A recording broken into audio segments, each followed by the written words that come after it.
Fala pessoal, tudo bem? Mais um episódio aqui da 86 Podcast. Estou aí com um convidado muito especial, o Marcelo, argentino. Estamos aqui com o nosso co-host, o Fernando do TI, o cara monstro, o cara que sabe tudo aí. E a gente vai bater um papo aí com eles aí sobre marketing, sobre TI, sobre várias coisas aí que a gente pode estar utilizando aí no nosso dia a dia, até nas nossas empresas. Vamos lá. Estamos aqui com o nosso Marcelo então. Olá, como estamos? Um bem chiquito, não? Estamos bien, intentando aprender el portugués, así me comunico mejor con las personas aqui em tecnologia. Muito bem, muito bem. Lembrando também que a gente está com um terceiro convidado, um segundo convidado, o Diego, tá ali escondidinho, mas também tá com o microfone. Fala alguma coisa aí, Diego, o pessoal já conheceu tua voz. Opa, tudo bom? Bom dia, boa tarde, boa noite. Show Não de sei a bola. hora que estão assistindo aí, mas show de bola. Show de Isso aí, bola. seja bem-vindo no nosso podcast. Então vamos lá. Marcelo, antes de iniciar, né? Diga. Já nos apresentar. Hoje você trabalha com outsourcing, isso? Hoje trabalho isso com terceirização de TI, Terceirização. comumente o que faz tudo. Faz tudo, né? Faz Consertando, mas hoje, né, já tem um tempo já de carreira, já não conserta mais torradeira, ar-condicionado, isso aí já parou, né? O ar-condicionado de parede não, mas os splits ainda Os a gente splits ainda conserta. arruma. Então é um técnico de informática raiz, então, É, pode dizer, né? Mas show de bola. Marcelo, nos conte um pouquinho, né? Fica à vontade de perguntar o que você. O que você vê fazer no Brasil, Marcelo? Curiosidade, né? Você é natural, nascido na Argentina, já está um bom tempo aqui no Brasil, né? Nos conte como é que veio parar aqui. Vamos lá com a história, só para enjoar um pouco todo mundo, né? Cara, assim, só para ir pro começo, né? Meu primeiro computador eu tive com 19 anos, eu estudando bioquímica. E isso era... Isso já faz muitos anos, né? Eu tô com 46, 19, lá por 1997, 98. Era um K62 já? Não, 486. 486. 486, cara, aquele lá. Ô Marcelo, só um pouquinho. Eu tive um 386, cara. Da época antiga, né? Sou um pouquinho mais novo, né? Claro, mas eu tive um 386. Não. Aí na Argentina eu trabalhava já comecei a pegar o gosto com o meu primeiro contato nessa época com computadores aí, através do convite de um amigo meu, um argentino, mais um argentino. Que na Argentina tem bastante, né? Não, mas ele morava aqui. Ah, tá. Morava em Garopaba, para ser sincero aí, certinho, na Praia do Siriu, um lugar mau para vir, né? Aí ele montando uma lan house aqui, na época da lan house, lá em 2000, isso foi em 2002. Aí acabou me convidando, vim aqui para montar. O técnico era do nível menos 5, não era nem começado aí. Cheguei aqui, foi no 1º de agosto de 2002, com datas exatas aí. 15 dias montando toda a estrutura, fiquei 15 dias mais para supervisionar que tudo dê certo, a gente tem controle de qualidade, né? Argentino é bom. Fiquei mais 30 dias, daí ele fez a proposta, né? Se eu estava a fim de ficar aqui no Brasil ou voltava para a Argentina. A Argentina estava em crise, acho que todo mundo já conhece a história da Argentina, que ela sai de uma crise para entrar noutra, uma questão de hábito deles aí. Daí eu acabei aceitando, não lembro certinho, quando teve o convite, liguei para minha mãe e falei, mãe, não volto mais para a Argentina. E de fato, estou até hoje aqui, já faz 20 anos. Daí fiquei 1 ano e meio, basicamente aprendendo português, eu não falava nada, nem que fale agora, eu não falo nada, mas hoje dá para se comunicar um pouco. Uma curiosidade, mas quando você veio, né, sem falar nada de português, você conseguia desenrolar? Porque assim, a gente tem essa ideia de que o espanhol, né, o castelhano, né, se assemelha muito, né, a gente vê muito pessoal de fora, vindo da Argentina, de outros países aqui vizinhos, falam um castelhano, eu não consigo verificar a diferença, né, mas o argentino consegue reconhecer o cara que é do Chile, para mim é tudo muito parecido. Mas tu conseguia se comunicar, conseguia se virar? Não. Nada? Nada. A única palavra que eu sabia de português era obrigado. Aí tinha o fato, tinha 2 opções. Um amigo meu foi bem claro. Tu tens no Brasil aqui, eu agradeço o conselho dele no seu momento, que era assim. Tu tem 2 opções aqui. Ou tu aprenda a te comunicar, ou tu volta. É fato. Tu trabalha com qualquer área, não só TI. Principalmente que faz marketing digital. Tu é obrigado a te comunicar. Tu imagina eu chegar ¿Querés que te formate la computadora? Por exemplo, aí eu consegui entender. Tá, mas se eu vou num diálogo fluido no espanhol, tu ficou nas primeiras 3 palavras, tu não consegue dar continuidade. E eu não vou conseguir te expressar. Quer ver uma coisa, Marcelo? Eu acredito que seria a mesma coisa que você ir para os Estados Unidos. Você não perde um copo d'água se você não souber pelo menos o básico. Hoje tem uma vantagem, né? A gente tem as ferramentas no celular. Mas há 20 anos atrás, 20 anos atrás você não tinha. Então é quase a mesma coisa de você ir para fora do país, que nem assim que a gente diz assim, Argentina é próximo, mas Estados Unidos, o inglês é totalmente diferente. Eu acredito que seja dessa forma. Mesmo o ponto, tanto que quando eu cheguei aqui eu não falava nada, né? Daí meu amigo já estava 7 anos aqui, tinha pousado em Garopaba, ele tinha um fluxo com turistas e ele me auxiliou muito ao aprendizado. Então eu pegava, na época, o jornal, tu imagina quantos anos, né? Catarinense aí, fazia muita leitura. Eu fui de perguntar muito como que é o nome disso aqui? Um copo, uma taça. Eu sempre fui muito curioso perguntando. Logo eu comecei montando as frases aí. Então meu aprendizado português nunca foi gramatical, digamos. Foi o aprendizado de criança. Tu aprende as coisas e começa a te comunicar. Não foi um curso, né? Não. E você fala outra língua? Inglês? Inglês eu basicamente mais leitura. Eu vou te falar. É o inglês técnico. Eu fico com muita vergonha de falar. Eu me travo demais. Mas o espanhol eu falo muito bem. O espanhol eu fiz um cursinho também. Fiz um cursinho de espanhol, tá bem enfiado. E aí eu fiquei 1 ano e meio trabalhando para ele. Tinha uma lan house, eu trabalhava para ele. Tanto que a proposta para ficar foi basicamente comida e caça. Tinha um teto e tinha comida. Para mim estava tudo bom. Isso me abriu as portas no Brasil na área de tecnologia. Eu comecei debaixo do básico. Tive a chance de entrar para trabalhar numa empresa, um escritório de advocacia, que totalmente grato, eles me contrataram sem ter documento no Brasil, não tinha nada. Aí, em 2006 consegui ter minha residência, daí estou feliz, agora posso ser preso, posso tudo. Mas assim, daí você trabalhou com seu amigo na Lan House, e aí depois saiu da Lan House e já iniciou com o escritório, trabalhando no escritório de advocacia? Não. Quer a história mesmo, a história completa?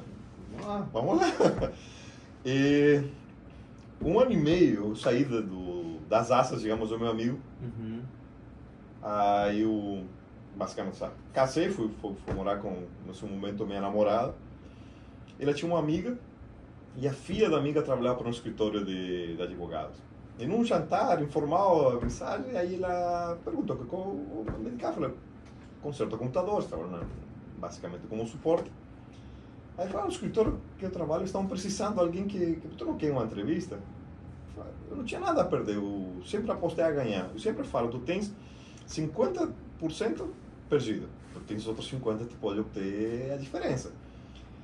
Aí, bom, eu me lembro, fui entrevistado por 3 pessoas. E acabaram que me aceitaram meu currículo, excelente, né? Principalmente pelo idioma, eles viram que meu português era bom. Aí o português avançado C2 lá. Só que eu era ilegal no Brasil. Óbvio, legal aqui não é a mesma coisa que legal nos Estados Unidos. São 2 mundos. Porém, aí eu falei, não consigo nem com carteira assinada, nem nada. Tu vai na prefeitura, tu vai emitir uma nota fiscal todos os meses, tu vai entregar pra gente. Pô, resolveram o meu problema. Consequentemente, eu comecei a trabalhar, foram 3 dias por semana no meu período. No seguinte mês já passou todos os dias do meu período. O escritório na época era pequeno, alguns advogados, não me lembro agora se eram 10, 12, mas... Já começou como PJ em 2000 e bolinha, já. Eu fui o precursor do MEI. O fundador do PJ na TI foi o Marcelo. Fui eu. Quem não gosta de PJ aí, empresa contratando em PJ, tá aí ocupado, ó. Cara, quando a gente vem de fora, a gente vem com uma visão mais ampla. E eu estou trabalhando para essa empresa até hoje, no mesmo perfil, terceirizado, e basicamente faz tudo, a gente resolve todos os problemas que tem de TI, a gente acaba participando até de áreas que não tem muito afim, que mais questão de suporte e tudo, mas é esse mundo, tu estás nessa área, como tu falou, torradeira, ar-condicionado, tudo, a gente é o primeiro na lista. A gente acaba enrolando e não vai, mas o que eles pedem. Eu me lembro, depois, bons anos depois de 2010, e foi quando eu passei a um nível superior e eu comecei a ter meu auxiliar. Então eu já não fazia tanto trabalho braçal. E ele era o cara que trocava as lâmpadas. Cara, a empresa chamava ele, queimou a lâmpada, vai lá e troca. Literal, não é brincadeira não, é literal. O pessoal acha que a gente faz piada, não, mas realmente tem empresas que acontece. E assim, claro, não consertar o ar-condicionado, não seria algo meio extremo, mas o ar-condicionado não está gelando. Fulano, dá uma olhada aqui no controle lá. Esse tipo de coisa realmente acontece no dia a dia, não só no ar-condicionado. A televisão aqui da recepção não está passando vídeo. Fulano, arruma aqui. Então, tipo, tem muito disso, né? E tem aquilo, né? Às vezes a pessoa tá ali, a secretária tá ali colocando um vídeo lá tá preparando, né, uma TV para lá pro chefe colocar passar alguma coisa ali para uma reunião, alguma coisa. Aí ela liga, né? O áudio não tá saindo, o que eu faço? Mas aí às vezes lá o HDMI tá conectado, tá uma configuração ali que a saída de áudio tem que estar configurada em tal dispositivo e justamente muita coisa que acaba indo pro TI que a gente sabe, a gente pensa, não faz parte do meu serviço, às vezes trabalho com infraestrutura e TI, ou às vezes trabalho, né, com parte de manutenção de servidores. Você está dentro da empresa, o guri do TI, se tu fala, até tem muita piada, né? O que você faz? Eu sou programador. Trabalho com informática, com TI, isso. Formata o meu computador? É mais ou menos isso, mas o pessoal generaliza, bota tudo no balde e é isso aí. Mas eu considero, pelo menos, o que eu vejo aqui, com meus amigos na Argentina, quem trabalha na área de TI, a gente meio que realmente, por natureza, a gente faz tudo. Acredito que a maioria que veio nesse mundo de TI não veio porque falou, eu vou trabalhar só com programação, eu vou só trabalhar com servidores, não. A gente vem desse mundo de consertar as coisas. Acho que é o mundo da tecnologia no geral, né? E assim, né, ele na verdade, meio que todo mundo começa, né, fazendo servicinho para um amigo, serviço para outro, então assim, meio que engloba, né, toda essa parte, desde da parte de uma formatação até, né, vamos supor que o cara seja programador, né? Então, mas ele tem que ter o conhecimento básico. Exatamente, tem que ter passado. Então, assim, ele vai ter mais facilidade, né? Mesmo se for um programador, vai ter mais facilidade com a tecnologia, né? Nem que seja a tecnologia de um ar-condicionado, ele vai ter mais facilidade. E principalmente quem é programador, veja, você tem que conhecer teu ecossistema para sentir as necessidades, como fala o brasileiro, sentir a dor aí. Tem para poder arranjar uma solução. Mas eu acredito, meus amigos, todo mundo que eu conheço na área de TI, a maioria é autodidata. A maioria veio porque curtiu alguma coisa, ou porque um amigo, mas ele não até hoje eu não conheço ninguém da área de tecnologia, ou TI, no modo que começou a exercer sua atividade depois de formado. Eu não conheço. Não. Na área de TI, tá? Começa antes, possivelmente, e vai aprendendo no decorrer. Inclusive, quando todo mundo vai, na hora que sai ali do ensino médio, vai dar uma procurar qual faculdade eu vou fazer. E a gente sempre tem aquela, né, direito, sempre aparece, né? Direito, administração são opções que sempre aparecem. Mas o direito tem que ler muito. Não gosto de ler, então vou fazer TI. O resto da tua vida. Talvez não com palavras tão complicadas, né? A partir do momento que você está na área de TI, você consegue entender melhor aqueles termos. Porém, você vai estar lendo o resto da vida. Vai sair uma ferramenta nova, você vai ter que ir lá ler, vai ter que aprender, vai ter que... Todo dia você vai ter o Google ali como seu aliado. Tanto que hoje o mesmo problema nunca tem a mesma solução. Depende do cenário, depende de muitos fatores. Sabe? Tu nunca vai ter, sei lá, não me vem nada na mente agora, mas um erro genérico. Cara, o problema muitas vezes não é como tu resolve, senão qual foi a causa. Até tu chegar a esse ponto... Na verdade, assim, se tu parar pra pensar, vamos supor que nem tu tá comentando do erro, tu tem que ver primeiramente a arquitetura que tá, o sistema do cara. Tu tem muitas variáveis. Então, assim, depende N fatores. Então, tu tem que analisar caso a caso. Não tem como você meio que generalizar. A maioria das coisas não tem. E isso aí, assim, não tem como você aprender. Só na faculdade, não, sair pronto. Né? Só a experiência mesmo vai te trazer isso aí. Né? Na área de TI, muita leitura também. Sim, na área de TI, eu acho que a faculdade te dá mais que nada um diploma, porque no conhecimento real, tu vê a grade curricular dos cursos de TI, na maioria, nem até para desenvolvimento. tu olha a grade, ela não tem nada a ver com o que tu vai fazer na frente. Ela vai te dar talvez uma base muito boa, horizonte, né? Uma base muito boa, mas a parte ali para trabalhar mesmo, você vai ter que escolher um... Marcelo, mas assim, hoje você viaja bastante para a Argentina, né? Cara, você não desligou, né? Você não veio pro Brasil, nunca mais Argentina. Você mantém um contato com... Eu não voltaria para morar lá na Argentina. Eu sempre falo o seguinte, o Brasil acabou me adotando por desgraça, né? O Brasil não gosta, mas tudo bem. Mas enfim, realmente eu me senti muito bem acolhido no Brasil. Então, eu sempre falei, eu não voltaria mais para a Argentina para morar, sabe? E hoje, principalmente pela idade, 46 anos, tu já faz a família, tu faz tua estrutura profissional. Hoje, tecnologicamente falando, eu acho a Argentina muito retrógrada comparado ao Brasil. Não vou falar talvez em médias ou grandes empresas, mas falando do dia a dia do TI, a Argentina está muito longe do Brasil. Você tem contato ainda com o pessoal TI lá? Muitos amigos meus estão nessa área.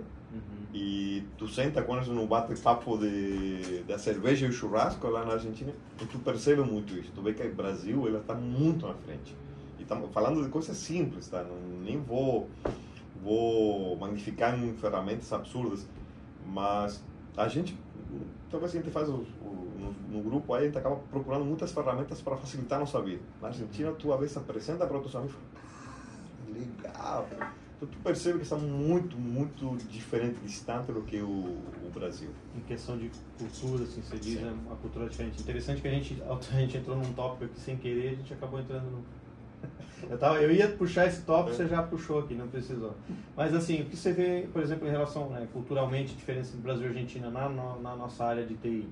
Teria mais alguma característica, além desse fato de você perceber que eles não estão por dentro das ferramentas nós temos hoje para facilitar? Tem mais alguma, por exemplo, talvez em questão da empresa, tipo, lá as empresas, que aqui no Brasil a gente tem, pelo menos na nossa região aqui, é muito difícil as empresas investirem, né? Então o pessoal me enxerga muito ainda como um custo.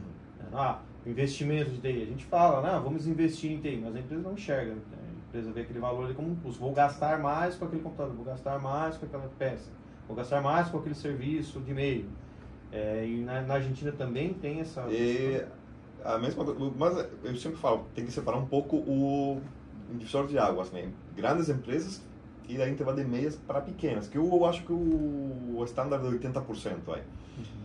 A Argentina costuma ter um pouco pior nesse contexto. Eu vejo com meus colegas, amigos, aqui até tu consegue que a empresa faça um investimento, pelo menos numa rede um pouco melhor, um Wi-Fi do básico, ou montar um bom CPD, etc, etc. Na Argentina, quanto menos, melhor. Em empresas pequenas, médias, aí.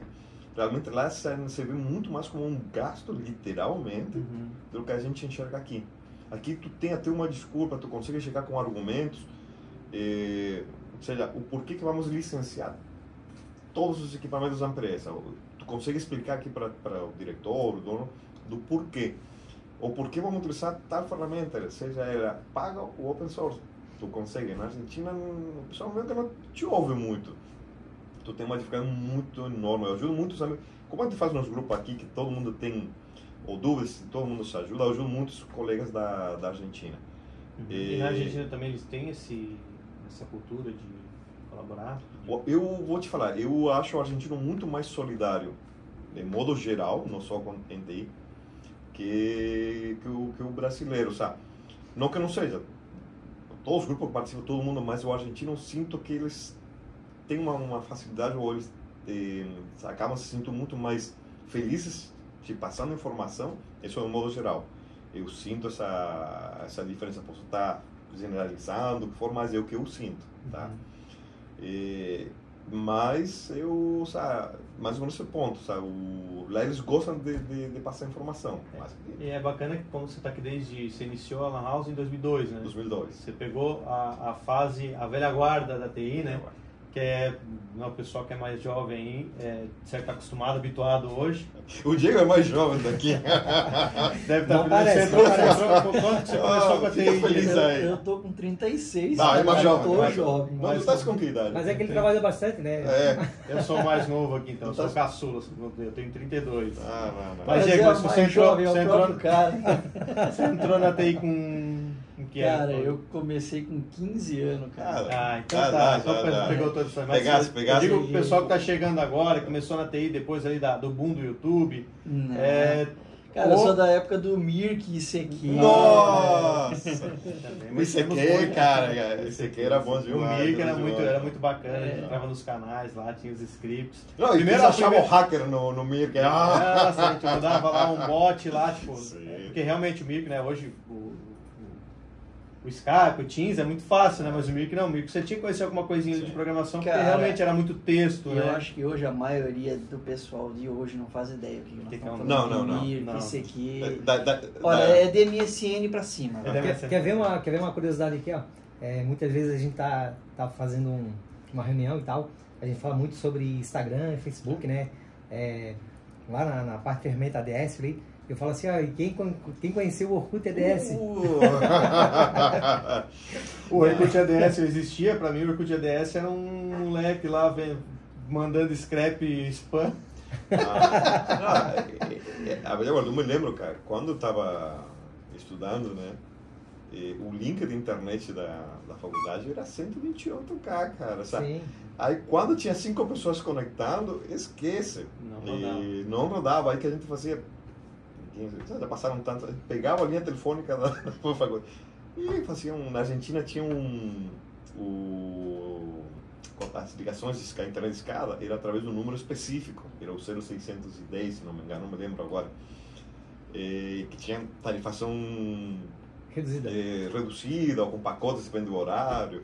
Acho que acontecia aqui também, né? Tu conectava e fazia um Pai Nosso para que nunca desconecte. Sim. Né? Mas... Saudades. Eu lembro do barulho do modem, né? Não, saudade nenhuma. Eu lembro que eu fazia um discador da IG. Eu usava o IBEST. Aí esperava ali mais ou menos meia-noite, né, de sexta-feira, para poder baixar uma música e aquilo ficava a madrugada inteira lá, o casar aberto lá. Eu nunca vou esquecer baixando o Nero de 4 megas, esperando 6 horas para gravar um CD. E quando vocês aí que já usou AOL. Ora, eu vi, mas... AOL América. Não é o AOL, AOL. O American Online. Vendia até um CD, tinha uma montoeira de CD desse. Eu comecei nesse, fui para IBEST, depois fui para IG. E o que não foi tão famoso, o BR Turbo nesse momento, né, da Brasil Telecom. Que era Brasil Telecom. Não, eu falo, a juventude hoje, a tecnologia, nunca vai ter as histórias que a gente tem. Sim, e também, e questão cultural na TI, né, aquele tema que eu estava entrando antes, é que assim, hoje você tem um YouTube, tem o pessoal dando o conhecimento lá de graça, ajudando, você consegue conversar com a pessoa lá do YouTube, a pessoa vai te ajudar, ela vai disponibilizar um grupo. Nós todos aqui, a gente se conhece num grupo de TI, que a gente acabou conversando, a gente ajuda o pessoal lá. O grupo de especialistas de firewall, especialistas de infra, que faz parte da comunidade Mastermind de TI, né? A comunidade que a gente está tentando alavancar, justamente com esse propósito de um ajudar o outro. Porém, isso lá em, 2007, 2008, até 2011, isso não existia, gente. Esse negócio de um TI ajudar o outro, esquece, era cada um por si e Deus por todos. Procura aí, se eu me virei, tu tem que te virar também. Então, essa cultura de ajudar quem está começando ou quem sabe menos, não existia. Existia alguma coisinha lá no mundo open source, nas comunidades de Linux. Então, por exemplo, em 2009 eu precisei trabalhar com Asterisk. Graças ao Google Groups, lá consegui muito conteúdo. Aí tinha o fórum no Clube do Hardware, o pessoal se ajudava muito. Mas assim, era muito limitada a quantidade de pessoas dispostas a ajudar, né? Os mais velhos mesmo, né? Os caras que realmente sabiam, né? Os dinossauros, aqueles caras não ajudavam ninguém. Hoje a gente está se transformando nisso. Hoje a gente Só que com uma visão muito mais solidária. Uma visão mais solidária.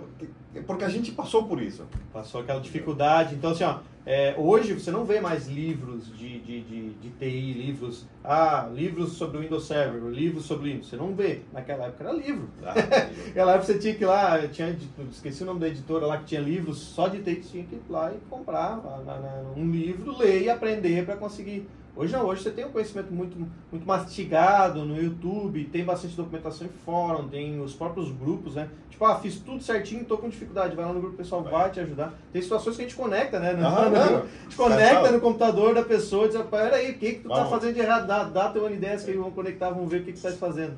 E é bom, eu acho a sensação de... Eu me sinto muito realizado quando eu ajudo alguém nessa área.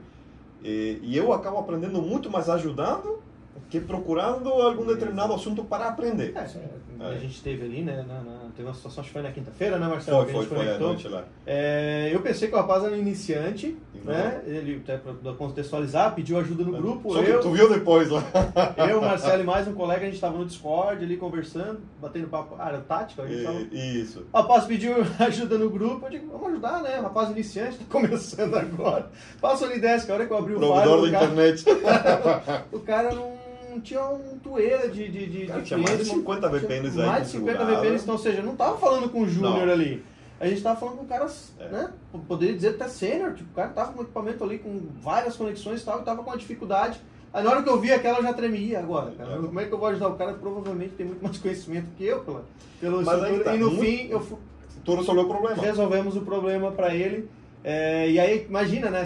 Se ajudar um iniciante, já dá um gostinho imagina um rapaz daquele. É que nem o vendedor na primeira venda que tu acha que vai vender R$5, vender por 500. Esse sou eu, sou o cara. Sou o cara, daquela dopamina, né? Mas tu quer ver uma coisa? Pelo que a gente tava conversando antes, não interessa se o cara é sênior, se o cara pode ter um conhecimento. Cara, não existe todo mundo saber de tudo.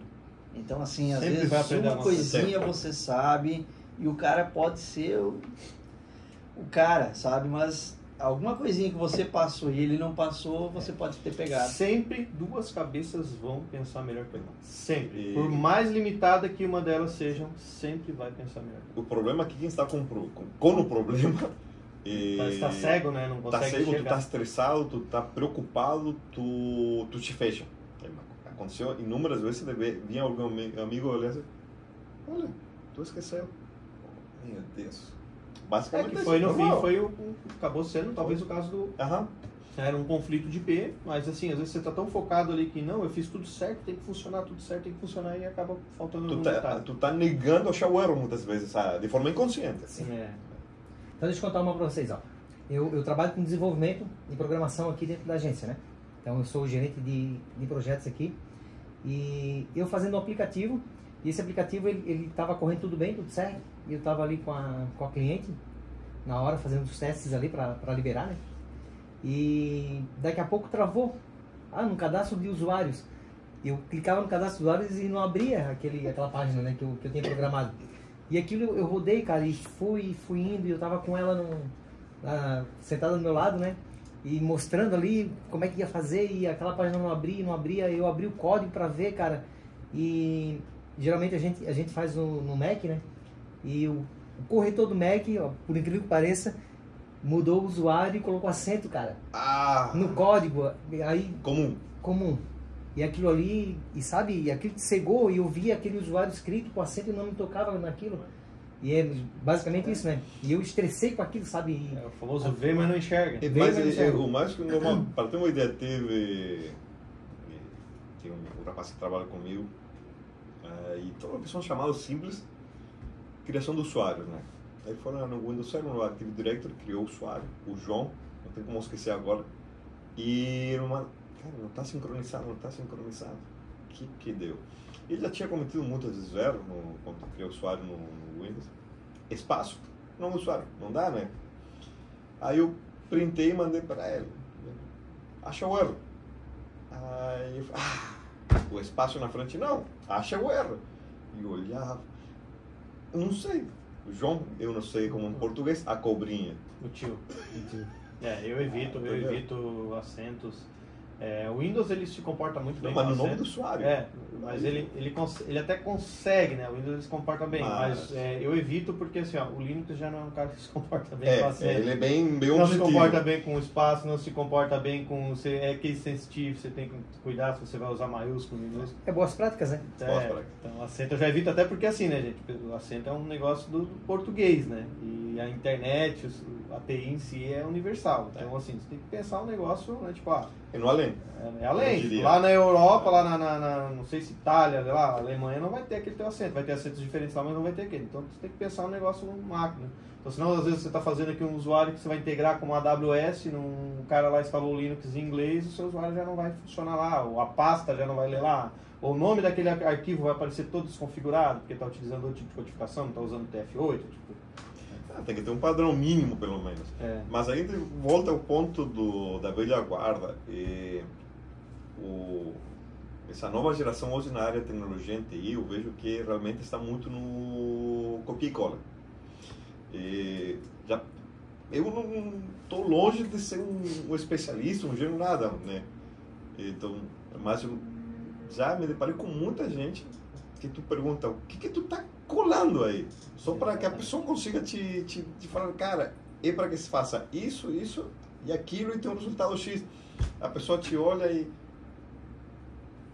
agora? É que assim, ao mesmo tempo que essa quantidade enorme de informação chega, ela traz lá o bônus e o ônus, né? Porque o conforto é o problema. O pessoal fica no conforto e só segue tutorial e faz copia e cola, né? Que nem, acho que foi essa semana que o cara perguntou, uma dica aí para aprender o Samba 4 e tal. Eu falei, na hora de botar em produção, né? Eu, por exemplo, utilizo soluções prontas, né? Eu utilizo uma distribuição pronta para fazer o file server, eu utilizo uma distribuição pronta para fazer o AD, né? Por exemplo, o CS Invention, o Zention, uma opção open source, mas o que eu fui bem claro, cara, mas não pegue atalhos. Quer aprender Samba 4 no Linux? Instale o Debian ou uma distribuição que você goste, faça tudo na mão, como é o certo, como é o motor da ferramenta, faça tudo na mão. Aí depois conseguiu fazer na mão, aí beleza, na hora de botar em produção, não faça tudo na mão, porque realmente, né? Aí você utiliza um facilitador, mas antes não pega atalho. Vai e aprenda embaixo, o motor embaixo, né? Aí depois você utiliza facilitadores, né? O pessoal já cai no facilitador, aí brota um erro do Samba 4 lá, um erro bobo, e o cara não faz ideia do que é, porque tá no clicando botão, né? Quer ver uma coisa, Fernando? Uma coisa que me despertou para a área de Linux foi isso. Entender o que roda por baixo. É isso, em Windows não tem o Windows é o quê? Avançar, filho. Acabou. Entendeu? E tu não sabe que nem assim, ó. O grande problema de ataque de ransomware, de vírus e tudo, tu não sabe o que o cara instalou ali embaixo, se ele instalou uma surpresinha para você. No Linux existe a possibilidade, existe. Mas você tendo acesso ao código open source ali embaixo, você entende o que está rodando, o que vai te trazer aquele comando em si, entende? E o Linux ele é muito manual, né? Você tem que dizer tudo que você quer, né? Então, tipo, ele é muito... tudo ali você tem que estar dizendo, existe alguns scripts, alguns instaladores que facilitam para ti, mas na prática, por exemplo, o Samba 4, se você instalar ele seco, ele vem seco. Seco, literal. Tu abre lá o Samba Conf, lá vai ter meia dúzia de códigos, se não só os comentários. Então você vai dizer tudo que você quer. Então, instalei o Samba 4, mas eu clico o botão direito, propriedade de segurança, e não consigo setar uma configuração de segurança com uma permissão. O Samba 4 não funciona. Não, você tem que ir lá e dizer que você vai utilizar as séries avançadas no Samba. Então, tipo, tudo você tem que entender um pouquinho. Quando você utiliza um facilitador desse, ele já vai encher de configurações pré-configuradas, que seriam as padrões, que seriam as mais utilizáveis. Mas dependendo do teu ambiente, aquelas padrões ali não vão ser adequadas. Então é bom que você entenda o motor embaixo, para que daí você consiga entender, não está funcionando, é por causa daquelas ACLs padrões dos ACLs avançados. Justamente nesse ponto, o que é uma ACL? Pergunta para... Exatamente. Então o cara instalou, isso em qualquer aplicativo, aí dá um erro, não consigo salvar um arquivo nessa pasta. E agora? Vamos no grupo. Por quê? Porque eu não consigo fazer o processo do início, como tu fala, faço o processo manual para compreensão. Depois tu passa para um facilitador. Mas quando deu um problema no facilitador, tu sabe porque tu fez lá o primeiro passo com o dever de casa. Mas tu quer ver uma coisa, Marcelo? Tu comentou do Ctrl-C, Ctrl-V. Eu acredito que é o mais conhecido aí site para Linux, o Viva Linux, né? Faz tempo que eu não acesso isso aí. Não, mas eu digo assim, que a pessoa busca informação, né? Cara, teoricamente o cara quer instalar isso aqui, Ctrl-C, Ctrl-V, Ctrl-C, Ctrl-V. Hoje, beleza, deu um erro, mas quer ver outra ferramenta que veio agora, que os caras vão dar Ctrl-C, Ctrl-V com certeza? O ChatGPT. Total. Entendeu? Esse aí eu vou falar. Ele vai montar inteiro para você. A vantagem do ChatGPT é que se você pedir para ele explicar, ele explica passo a passo. Então, pelo menos isso, pessoal. Quando pergunta ele vai comentar, ele vai dizer cada passo ali, o que faz aquilo, né? Eu falo, achei a ferramenta fenomenal. Eu procurando algumas soluções que eu curti. Acabou virando um atalho. Mas eu estou imaginando hoje a geração de TI que vai sair desse momento, não quem já começou, quem vai começar agora. Eu não quero imaginar que 5 anos para não exagerar muito. Quando tu vai pedir uma solução para uma pessoa que começou agora e começou com esse boom aí, não quero nem saber, cara, não quero nem imaginar. Vai ser um negócio muito, né, vai ser um conhecimento muito vago, né, porque não vai saber o que está acontecendo ali de fato. O ChatGPT até vai explicar, mas vai explicar uma linguagem mais... Sim, mas eu vou te explicar, mas tu vai entender para explicar para mim. Exatamente. Eu estou contratando o teu serviço. Exatamente. Né? Aí a gente entra em outro problema que muitas vezes tem coisas ali que abrem brechas de segurança. Né? Por exemplo, aquela configuração lá do Samba 4 para aceitar consulta LDAP. Beleza, é um comando fácil, porém aquilo ali te permite que você faça a consulta LDAP sem criptografia. Então, para quem está de fora, né, para quem não tem, talvez iniciando, vai olhar aquilo ali e vai dizer, não, funcionou. É a solução. É a solução, mas aí a gente abre uma brecha de segurança, porque se não tem criptografia, está passando texto livre. Então, você permite que um servidor consulte o seu servidor ali e passe e teste a senha passando texto livre. Então, tipo, eu vou falar a senha aqui, tu tá do lado escutando. Exatamente. Seria isso. Seria se alguém capturar os pacotes ali, consegue ler essa senha, né? Então, no mundo da internet de hoje, tudo é criptografado, os sites são criptografados, utilizam SSL, e lá dentro da empresa também. Só que se você for pedir pro ChatGPT, como é que eu faço para configurar o meu OpenSense no Samba 4? O ChatGPT vai te sugerir o que tem mais em massa na internet, que é o pessoal ensinando. Vai lá no Samba, habilita a consulta LDAP em texto simples, sem SSL, e depois configura no teu file. Então, sempre que o teu file for consultar, ele vai testar, esse usuário e essa senha aqui, que está aqui, ele vai passar essa senha escrita, e aí o Samba 4 vai responder, não, esse usuário está certo ou está errado. Porém, vai ser tudo senha, tudo aberto. Então, assim, se você não entender qual que é o risco, né, quem vai olhar ali vai dizer, funcionou, perfeito, o ChatGPT não vai te falar, só que essa configuração que eu estou te ensinando aí é insegura. Observação. Observação. Verifique para utilizar SSL, não use o que eu falei. Ele não vai dizer isso, né? Então, ainda assim, é necessário um conhecimento de alguém mais sênior ou pessoa a estudar mesmo para saber qual é a diferença de um para outro, que o ChatGPT não vai trazer isso. E aí é esse o risco, talvez a longo prazo, de utilizar essas ferramentas. Daqui a 5 anos. Daqui a 5 anos, porque a tendência é abrir mais ainda esses... E a segurança da informação, querendo ou não, hoje, até voltando ao assunto da TI como um custo, né? Hoje ela é um custo, né? Hoje ela já não é mais um custo, né? Mas hoje o pessoal ainda enxerga como um custo. Mas, por exemplo, hoje, uma empresa que paga um seguro do prédio, ela enxerga aquele seguro como um custo? Não, enxerga como investimento. Se esse prédio pegar fogo, eu vou ter ressarcimento. Para um seguro de um carro, enxerga como um custo? Não, enxerga como investimento. Por que comprar um antivírus é um custo, então? Aquilo ali é um seguro, gente. Aquilo ali é um seguro que se você pegar um vírus... mas eu sempre peguei vírus, né? Até, 2010, 2015, o vírus não fazia nada, né? Só matou a máquina aqui, formata e está pronto. Hoje um vírus detona a tua empresa. Um ransomware, por exemplo, sim. para o teu negócio. O que eu vejo hoje é que a gente está ainda nessa linha, a gente volta a falar da velha guarda com a nova. A velha, ela ainda é muito, tudo o que é palpável, tudo o que eu consigo, quando eu falava autorização, que tem na mão, e isso eu dou valor. Tu vai comprar um antivírus, eu, diretor de uma empresa, da velha guarda, vou gastar 5, 30, 40 mil reais em antivírus. Onde está esse dinheiro? Onde é que está isso? Me mostra aqui. Então, o quem é da velha guarda enxerga dessa forma, ele não enxerga, na verdade. Quem é da nova, digamos assim, ele sabe que isso ele está cuidando justamente do que? O meu patrimônio digital. Como que tu explica muitas vezes para uma pessoa de 50 anos que nunca entrou ou muito foi o celular? Que ele tem hoje um patrimônio que é material e outro que é o digital. E mesmo assim a gente tendo ali os relatórios de antivírus, é muito difícil conseguir ver e dizer assim, esse vírus aqui que tu está dizendo aqui no relatório que o antivírus matou, que ele não deixou, esse aqui iria te causar um prejuízo de R$1 milhão. Não. Não tem como prever um negócio que não aconteceu, né? Daí é onde fica difícil botar valor naquilo ali. A gente hoje ainda trabalha com isso aí, demonstrando como aconteceu com fulano. Entendeu? E então aí tem uns fulanos bem grandes ali, de exemplo. Tem. E os últimos 2 anos, o que aconteceu na pandemia? Muitos aí. Exatamente. Eu acho que assim, uma das coisas que você pode argumentar com uma empresa é o seguinte, quanto é que tu tá disposto a pagar? Tanto. Normalmente é um valor baixo. Mas se tua empresa para uma semana, quanto é que tu perde?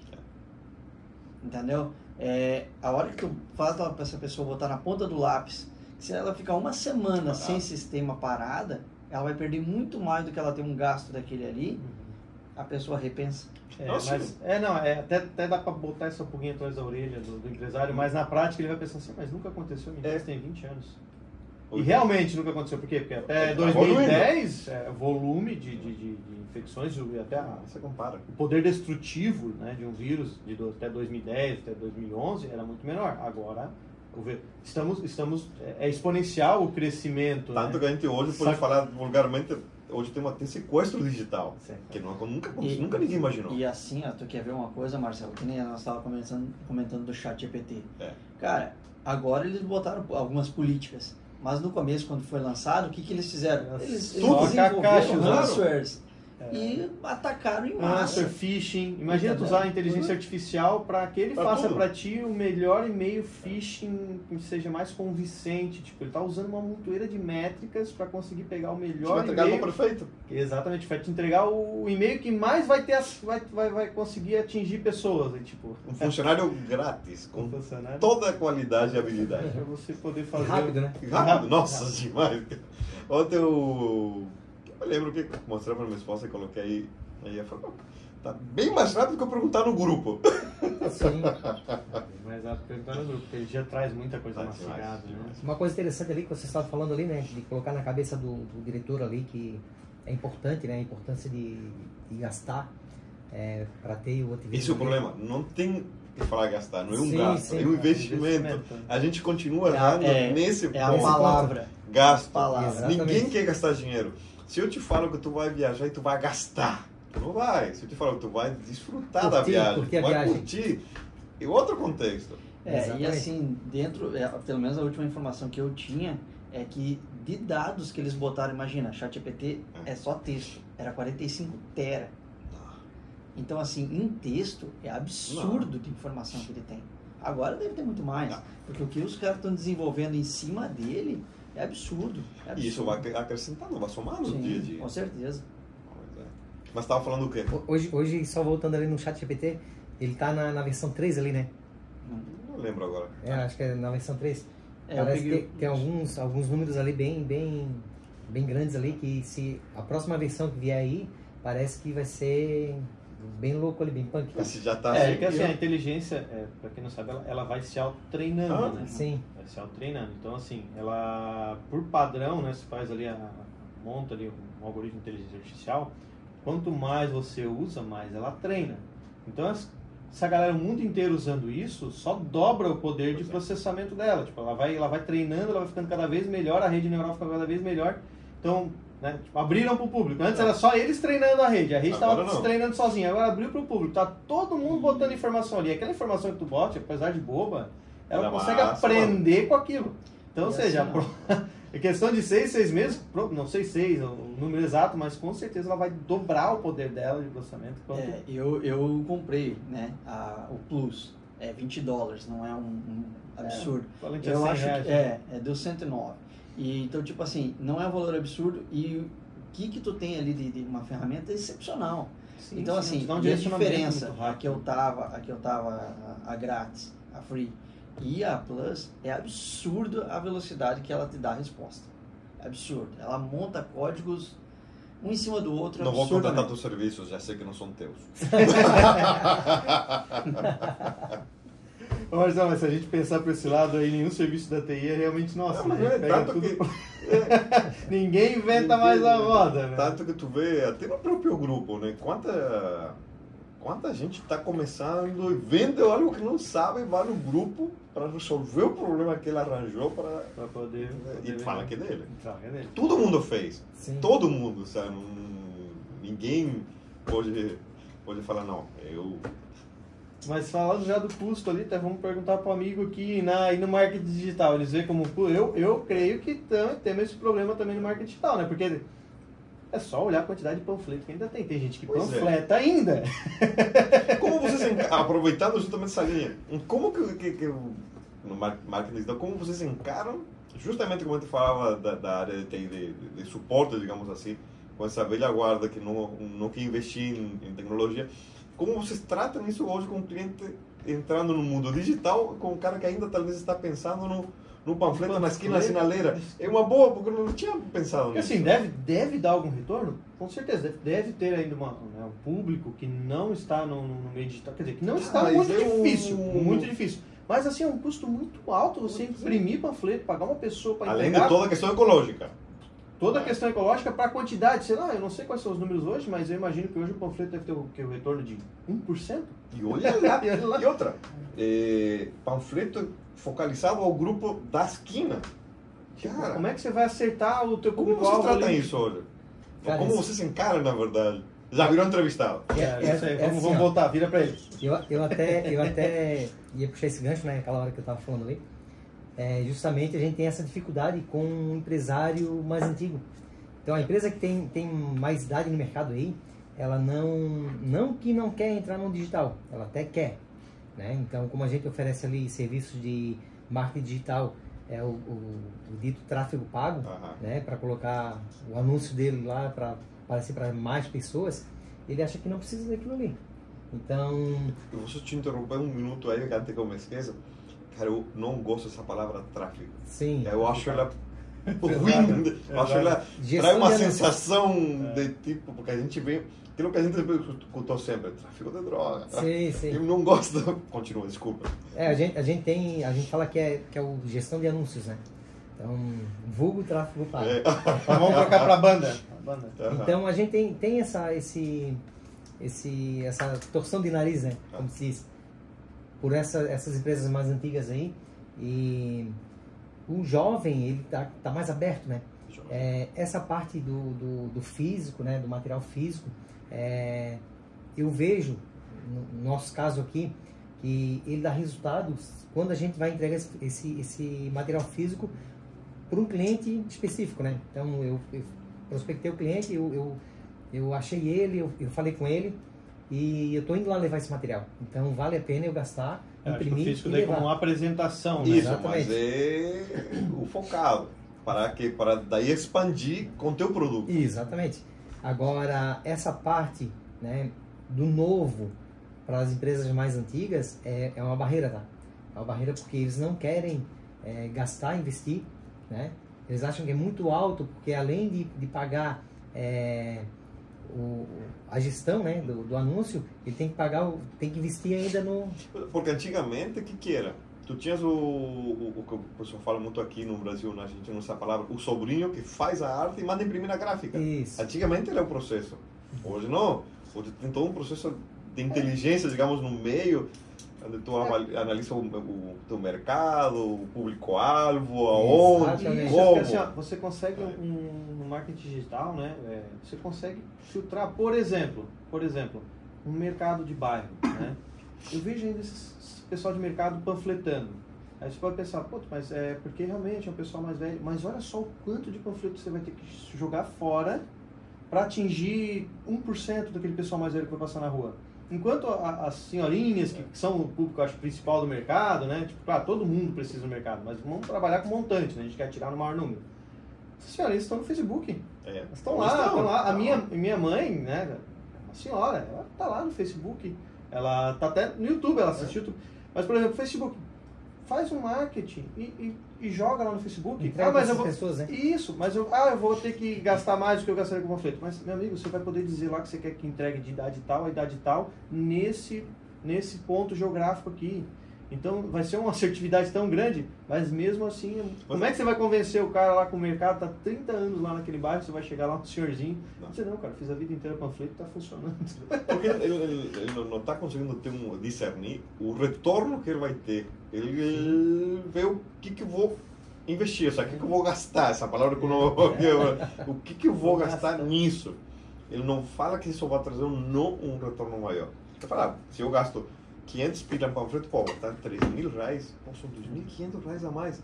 Não vou gastar, porque eu não consigo enxergar o retorno. Ele não vê aquela gama de possibilidades que ele pode trazer com aquilo, né? E aí é um ponto até que estava aqui, né? O ponto em que a TI, né, a tecnologia da informação auxilia, né? Está mudando, a internet como um todo está mudando tudo, inclusive até a maneira que você vai fazer marketing. Que vai chegar uma hora que esse mercadinho vai ter que ceder, né? Então, se ceder antes, melhor. Ele vai conseguir colher os resultados antes. Mas está começando a acontecer isso. Eu já vejo muitas publicidades de mercados pequenos no Facebook, no Instagram principalmente. Eu notei isso viajando, na verdade. E uma coisa que eu vejo que está ajudando muito são os aplicativos de delivery, que seria o iFood e tudo mais. Eu me lembro, para contar uma história aí, viajando no ano passado, estávamos em... não me lembro o nome da cidade agora, no sul da Argentina. Eu sou louco por sorvete. A sorveteria estava a 600 metros. O que eu fiz? Google. Procurei o Google. Depois procurei o mapa e aí eu olhei 400 sorveterias mais perto. Eu não vou caminhar até lá. Aí fui para o aplicativo e ela estava presente digitalmente.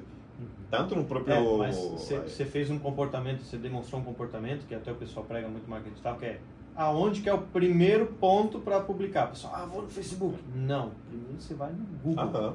Porque o Google é venda pronta. Se o cara chegou aí no Google procurar sorvete, ele quer sorvete. Tu não vai ter que convencer o cara, tu não vai atingir o cara que está de regime. Isso, aí o que eu faço? Eu vou para o Instagram para ver o que ele está oferecendo. Exatamente. Mas eu estou procurando o que eu quero primeiro. Exatamente. Então, assim, aí eu fui lá, peguei e o cara levaram lá meio quilo de sorvete, juro, meio quilo. Eu queria comer bastante sorvete. Eu queria, cara. Ele é doido por sorvete. Cara, o melhor sorvete é o argentino, não tem jeito. Assim como o vinho, a carne. Os argentinos têm uma melhor. Mas, aí, voltando ao seu ponto... Toda humildade. Tem algumas coisas que a Argentina é melhor. Talvez no futebol não, mas algumas outras coisas não. Como que foi o Mundial agora? Mas vamos mudar de assunto. Mas aí, nessa questão de marketing, verdade, eu faço muito isso. Todo lugar que eu viajo, chego num lugar, quero comprar alguma coisa, vou procurar um mini mercado, de tudo. Já achei muitos lugares pequenos fazendo parte disso. Ou seja, eles estão começando a ter uma visão um pouco mais futurista para eles, por falar desse jeito. E que a gente também a gente trabalha na área, está nesse mundo, a gente fala, vamos procurar facilitadores, vai no Google, procura, mas nem todo mundo ainda faz isso. Então eu viajo e para mim é isso. Eu procuro, porque eu não saio com um carro rodando para ver onde eu vou achar, que antigamente era isso. Antigamente era assim, você saía e perguntava para alguém, onde é que tem um mercado aqui? Por isso, hoje não. Então, devagarinho tá acontecendo, só que eu acho que um devagarinho que vai indo mais rápido dia a dia, por uma questão normal. Sim, até porque muitos aí acabam, né, tipo, meu mercado quebrou por quê? Às vezes não se... o Marcelo, mas voltando lá no tema... Voltamos lá. Vamos voltar lá na Argentina, Brasil aqui.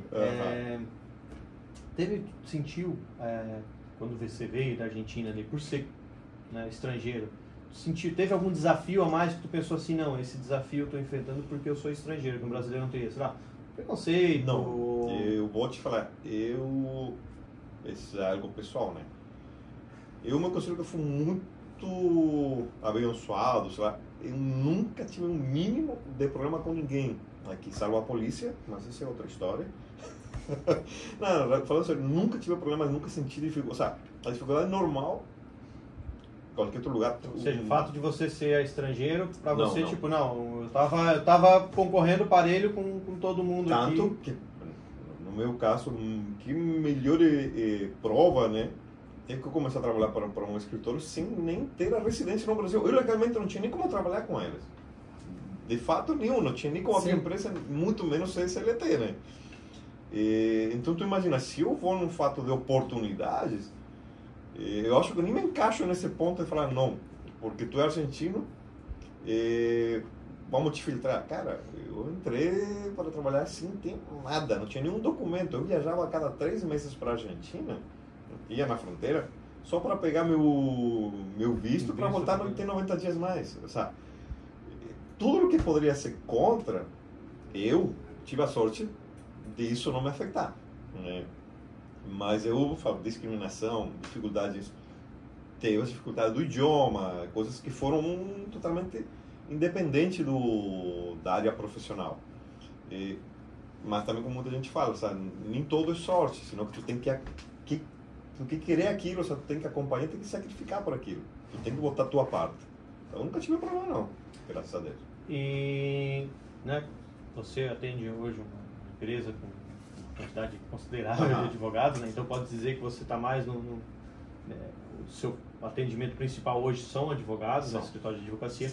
E a gente tem, não sei, talvez um preconceito, eu tenho uma percepção que, para mim, os piores, digamos, clientes, não são piores, são clientes ruins, mas tipo, são ambientes que geram muita demanda para TI. Seria, para mim, advocacia e contabilidade, né? Contabilidade por causa dos sistemas de governo. São muitos sisteminhas paralelos que o pessoal tem que acabar trabalhando. E podemos dizer que a advocacia também pelos mesmos motivos, né? Serviços, né? O fórum, o assinador digital tem que ser aquele site tal, tem que ser um assinador X, outro tem que ser um assinador Y. Qual que é a tua percepção? Cara, qual que foi o teu desafio? Assim, tipo, se eu não estivesse trabalhando para advocacia, eu não teria esse problema, né? Assim, como tu falou, o maior problema nesse mercado, sabe, nessa área, sabe, principalmente tu trabalha com aplicativos do governo. São 500 assinadores diferentes, não existe um padrão no Brasil. E vai atualizando, né? E quando atualiza? A cada 30 anos, vamos ser sinceros. Tem aplicativos que ainda tu precisa do Internet Explorer para funcionar. No Windows você não tem mais, como que a gente faz? Sim. Não atualiza o equipamento? Tu tens muitos problemas que ninguém percebe, que a gente que está desse lado sabe. Mas como eu venho trabalhando com eles já faz basicamente 20 anos, chega uma hora que a gente começou com os piores problemas há 15, 17 anos atrás em tecnologia, basicamente com ferramentas do governo, digamos assim. Então hoje meio que virou algo simples. Criamos um processo, tens uma rotina, tanto que muitas vezes os problemas a gente veio chamado e fala, de olho fechado. Aí, talvez para quem vem de outro, cara, é uma dor de cabeça. Java, a versão do assinador, o navegador que não suporta mais Java, e aí vai pegando as gambiarras, né? Isso. Então, meio que hoje, eu vou te falar assim, e eu não sinto problema nisso. E para o escritório com quem eu trabalho, que eu acho uma das maiores vantagens, é que a maioria é jovem. Uma mentalidade muito mais aberta aos problemas, às soluções, e inclusive a te passar a informação do que está acontecendo. Muita gente tem que puxar um pouco, mas enfim. Aí tu imagina, o direito, como a contabilidade, tu falou, querendo ou não, é uma atividade de muitos anos, sabe? É um pessoal bem mais antigo, mais fechado. Então, quando tu trabalha com pessoas, quando a gente falava até na questão de marketing, supermercado de bairro e tudo mais, que ele não está adequado à tecnologia, ao tempo digital, é muito difícil. Mas o escritório tem... Cara, eu acredito que eu sou mais velho do escritório. Isso então, aí já ajuda facilita muito, um monte. Porque tem pessoas que querem aprender. Tanto que ontem, inclusive, aconteceu um caso, um advogado, ele começou a estudar programação. Aí o diretor mandou um e-mail sobre as ferramentas, os robôs que ele acabou criando, tudo. Eu olhei assim, a gente que gosta já foi, chamei ele, falei, cara, parabéns, a ferramenta é legal. Aí ele começou, estou com alguns, porém, falei, cara, tu tens 2 minutos, vamos conversar agora, ver como a gente resolve isso. Porque aí ele juntou a parte dele, que é como programador, como advogado, a visão das necessidades dele, e eu entrei mais como a infra, como o cara de TI, digamos, para ver como que a gente junta tudo e cria uma solução que facilita o trabalho dele. É o que eu vou, porque tem uma equipe jovem, entendeu? Se eu tivesse fazer isso com um advogado de 50, 55 anos, esquece. Máquina de escrever o livro. Esse cara vai querer imprimir. Entendeu? Então, eu não sinto muito essa diferença. Eu acho, do meu lado, é perfeito. Vou falar bem do escritório, né? Depois tu apaga. Não, mas voltando ao assunto ali do idioma, né? Até me correu aqui uma dúvida. Manda ver. E eu era mais novo, né? Faz muito tempo. Eu fui criado aqui na Praça 15, né? A minha Contextualiza porque eu não faço ideia do que é Praça 15. A minha família, ela trabalhava ali com artesanato e a gente vendia... Na praça. Praça 15? Isso. Do 15 de novembro. No centro, Floripa. No centro, isso. Frente à catedral, área regional, cultural, antiga. Eu sou argentina, tenho que te explicar. Continua. Então a gente se criou ali, vendendo, né? Artesanato, vendendo camisetas, chinelos, crochê, várias coisas de artesanato ali. E a gente recebia os argentinos, né? Isso, naquela época, os argentinos traziam dinheiro pra gente, né? Hoje eu não sei como é que tá. Hoje traz problema. Mas a gente tentava meio que falar a língua deles para eles entenderem. Sendo que quando a gente sai daqui, né, o brasileiro sai do Brasil e a gente tem que se virar lá fora. A gente tem que falar a língua deles lá, né?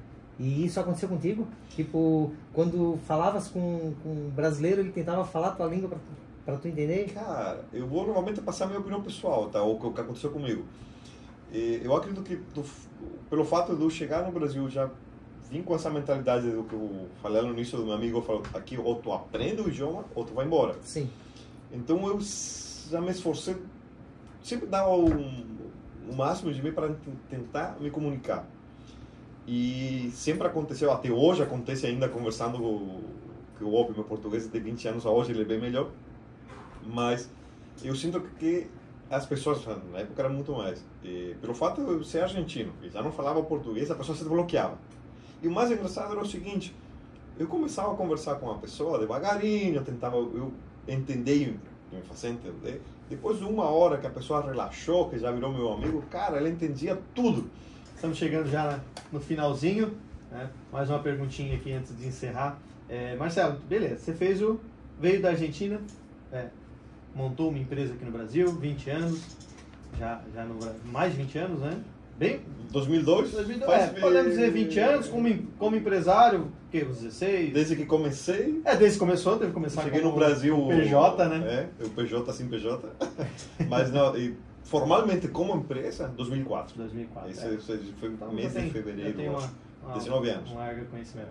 E você não pensa talvez em né, não digo voltar para a Argentina, mas talvez empreender lá também, ter aqui e ter lá, né, conhecendo, sabendo como é que a cultura, tendo a experiência do Brasil, talvez levar isso aí também para... Pensei nisso em algumas situações aí com os colegas que a gente acaba, amigos que a gente tem, e principalmente porque, como eu falei no início, o Brasil está muito na frente do que a Argentina, em vários contextos. A ideia seria, o problema muitas vezes é ter essa iniciativa, ver como que a gente começa, mas sim, eu já avaliei a opção de ver com amigos, montar uma equipe lá, mas focado no que a gente faz hoje, sabe? Ter um mínimo de equipe e oferecer o máximo de serviço. Mas já pensei, mas não concretizei nada. E quem sabe algum dia isso passa a realidade aí. Então, pessoal, chegamos no final aí do nosso podcast, uma conversa descontraída com o Marcelo, com o Fernando do TI, com o Diego, que ficou ali atrás escondidinho, mas na próxima ele está aí, né? Vai aparecer. Queria deixar também aqui o arroba da IT6, @it.6 oficial, também do nosso podcast, o it.6 podcast. Se inscrevam no nosso canal no YouTube, curtam lá, né? Vai ajudar bastante o nosso canal. E se quiser também deixar aqui, Marcelo, o seu arroba aí, o Fernando depois também. O meu arroba OpenTime_tecnologia. Fechou? Vamos deixar na descrição aqui, né? Deixar nos cardzinhos aí pra gente ver certinho. Fernando também tem um Mastermind, né, Fernando? Comunidade. Se o pessoal quiser seguir lá no Instagram, @MastermindTIBR, no canal no YouTube é MastermindTI. E né, para quem não conhece, né, dê um pulinho lá. Também temos ali os canais, os grupos no WhatsApp. Né, o Mastermind é uma comunidade voltada pro TI mesmo, para você trocar experiência, conversar, pedir ajuda. Estamos lá à disposição. E também vamos deixar os contatos aqui também do Marcelo, do Diego também, caso vocês queiram entrar em contato, precisando de algum serviço, alguma coisa. Não pode estar entrando em contato aí e estar conversando diretamente com eles. Então tá bom, obrigado para todo mundo aí. Fechou? Até a próxima. Obrigado aí, Marcelo, obrigado, Fernando, obrigado, Diego. Valeu. Então tá bom, valeu.